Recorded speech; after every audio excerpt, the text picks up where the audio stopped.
air was thick with the scent of spices and the hum of haggling voices. Under a sky painted in hues of amber and violet, the heart of Lagos pulsed with life.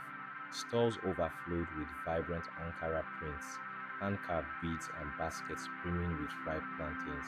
It was here, amid the beautiful chaos of an African market at sunset, that two souls were about to collide, and aware that their worlds would soon intertwine in ways neither could have imagined. Music thrummed through the warm night air, the rhythm of drums and electric guitars fusing into something irresistible. Bodies swayed, laughter rose, and the energy was electric. Adana, a Nigerian fashion designer with a flair for bold patterns and even bolder dreams, moved with the music, her laughter ringing above the crowd. Her dress, a masterpiece of her own creation, shimmered under the neon lights like a second skin. Across the sea of dancing bodies, Daniel, a British filmmaker with a quiet intensity, found himself captivated. He had traveled to Lagos to document the city's vibrant culture, but in that moment, his lens could only focus on her. Time seemed to slow as their gazes locked. The music faded into a distant hum, the crowd blurred into obscurity. For Adana, it was the way he watched her, not as a spectacle, but as someone truly seeing her. For Daniel, it was the fire in her eyes, the unapologetic joy in her movements. Without a word, they gravitated toward each other, pulled by something deeper than attraction, a recognition, as if they had been waiting their whole lives for this moment. Days turned into weeks, and their connection deepened. Adana invited Daniel into her world, a sunlit courtyard where hibiscus flowers bloomed and the scent of jasmine hung heavy in the air.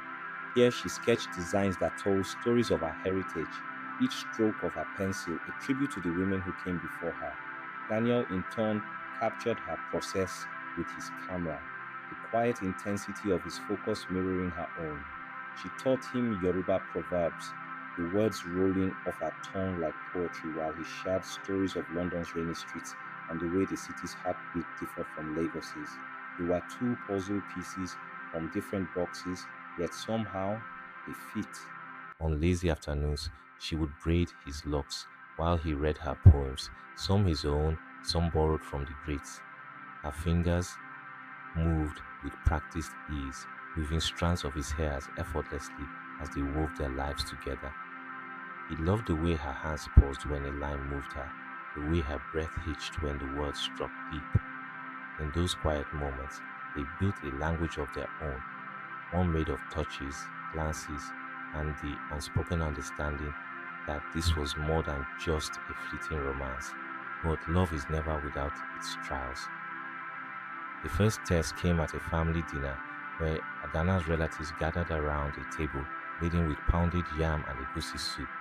Daniel was undeniably British in mannerisms, his accent, his hesitation with the food, the way he fumbled with his greetings. The elders exchanged glances, their silence louder than words.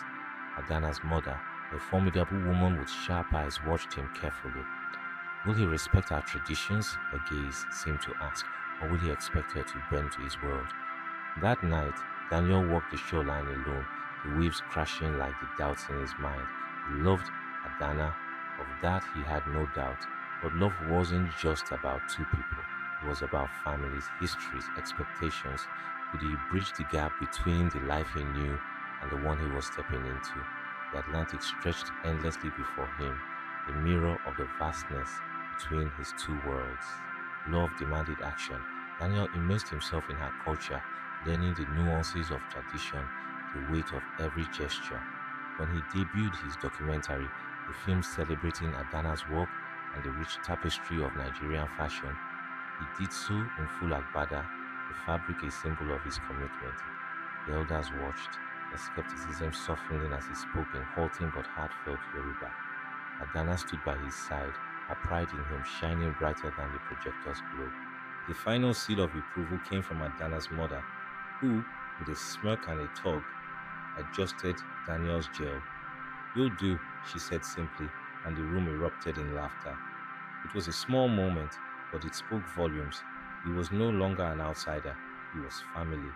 Their wedding was a fusion of worlds, Adana radiant in a lace buba, Daniel dapper in a suit trimmed with kente cloth.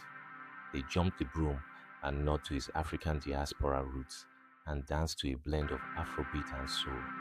The air was thick with joy, with the promise of a future where neither had to abandon their past. They were creating something new, something uniquely theirs. Years later, their love remained as vibrant as the fabrics Adana designed and the stories Danielle told. Whether in a London flat or a Lagos market, they carried each other's worlds with them, not as a burden but as a gift. For love, true love, doesn't ask you to choose. It asks you to embrace, to weave, to color outside the lines until you've created a masterpiece all your own.